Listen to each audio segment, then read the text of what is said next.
तुम जब तक एडमिशन नहीं दोगे हम छोड़ोगे नहीं, अगर जरूरत पड़ेगा तो धर्मेंद्र प्रधान को भी घसीटेंगे। सूर्यवंशी सेठी का इतना हिम्मत कहाँ से आया? उसके पीछे भी तो कोई सपोर्ट देने के लिए बोल को इतना हिम्मत ला रहा है ना। वो क्या सोच रहा है धर्मेंद्र प्रधान बचा लेंगे? बिल्कुल नहीं बचाएंगे। इस बच्चे का अगर एडमिशन नहीं हुआ, सूर्यवंशी सेठी से लेकर धर्मेंद्र प्रधान तक किसी को छात्र वगैरह छोड़ेगा नहीं। तो तुमको उस बच्चे का एडमिशन देने में इतना क्या सेल्फ इंटरेस्ट है? क्योंकि वो लड़का एबीवीपी का है और ये लड़का नॉर्मल है, ये किसी संगठन से ताल्लुकात नहीं है इसका, तो इसको एडमिशन तुम क्यों काट दिए? आपने आज जो प्रेस मीट में देखा, विजय कुमार साहू उत्कल विश्वविद्यालय का जो छात्र है, लाइब्रेरी साइंस में जो एडमिशन के लिए आया था, वो ऑलरेडी एफएम यूनिवर्सिटी में एडमिशन लिया था। 30 तारीख को डिपार्टमेंट की तरफ से फ़ोन जाता है कि तुम अपना यूएलसी लेके आओ तो तुम्हारा एडमिशन होगा। इसने वहाँ से यूएलसी लेके आ गया है। यूएलसी लेके आने के बाद अपना यूएलसी दिया, सारा डॉक्यूमेंट दिया। इनका डिपार्टमेंट जो लाइब्रेरी साइंस डिपार्टमेंट का जो कोऑर्डिनेटर है रुद्र महापात्र, उन्होंने लिया उस सारे डॉक्यूमेंट को। डॉक्यूमेंट लेने के बाद शाम 5:30 बजे तक एडमिशन देने के उन्होंने बोला था।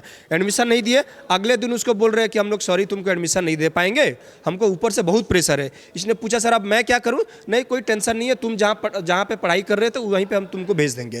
तो बोला मैं तो यूएलसी ऑलरेडी ले आया हूँ, एक बार अगर मैं कॉलेज से सीएलसी ले आऊँगा तो उसके बाद फिर मुझे एडमिशन थोड़ी मिलेगा। इन्होंने बोला ठीक है कोई दिक्कत नहीं है। ये इसने फिर स्ट्राइक पे बैठा पीजी काउंसिल चेयरमैन ऑफिस के सामने।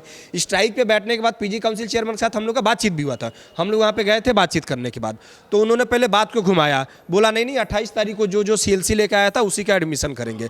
हम लोगों ने सैम्स में फ़ोन करके बातचीत भी किया। सैम्स में ऐसा कोई भी रूल नहीं है कि रिपोर्टिंग डेट पे ही तुमको सीएलसी लेके आना है।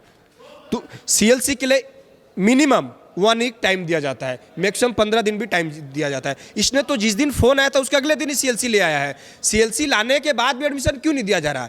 इसको छोड़ के जो इसका नीचे वाला रैंक बच्चा था उसको एडमिशन दिए हैं। बाद में इन्वेस्टिगेशन करने से पता चला उस रैंक का जो लड़का है जिसको एडमिशन दिया गया वो सेम डिस्ट्रिक्ट से है, भद्रक जिला से, जहाँ से सूर्यवंशी सेठी है। ये लड़का विजय कुमार साहू भी उसी जिला का है। तो तुमको उस बच्चे का एडमिशन देने में इतना क्या सेल्फ इंटरेस्ट है? क्योंकि वो लड़का एबीवीपी का है और ये लड़का नॉर्मल है, ये किसी संगठन से ताल्लुकात नहीं है इसका, तो इसको एडमिशन तुम क्यों काट दिए? तुम शिक्षा मंत्री बने हो, एक नॉर्मल बच्चे का अगर तुम भविष्य खराब कर रहे हो, वो बच्चा कहाँ जाएगा? कल ये बच्चा जाके बाणीबिहार रेलवे स्टेशन पे बैठा था, अगर ये कल वहाँ सुसाइड कर लेता तो कौन जिम्मेदार होता? उसका माँ बाप को एक जवान बेटा कोई देगा क्या? वाइस चांसलर लेके पीजी काउंसिल चेयरमैन, उनका जो कोऑर्डिनेटर रुद्र, सबको ही बोल रहा है कि हाँ हमसे गलती हुआ है, हम माफ़ी मांग रहे हैं, हम तुमको एडमिशन देंगे।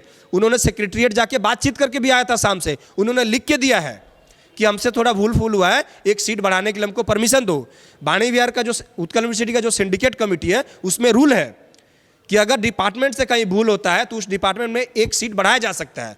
उसी रूल के हिसाब से इन्होंने बोला था इसको कि हम एडमिशन देंगे।